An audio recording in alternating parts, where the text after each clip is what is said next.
Well, sure. Convert the imagery into data and analytical form is everything can be marked and measured.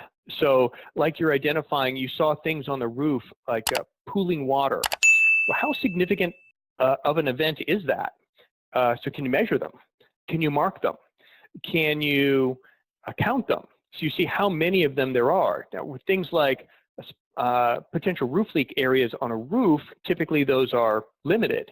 But if you look at cracking in a parking lot, there's almost no way to do that manually. If the drone can look over several acres worth of parking lot and see where cracks reside, where there are depressions, where it needs to be slurry coated or repainted, and measure that whole area, all of a sudden the parking lot becomes a data point. And you can say, oh, if I have to slurry coat, 40,000 square feet of parking lot at 50 cents a square foot, this is a $20,000 quantifiable outcome.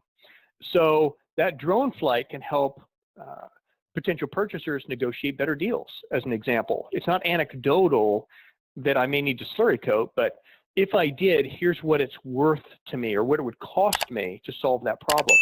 So it's these kinds of things that I think are the future of drones and commercial real estate, and that's the quantification of all the things that you see.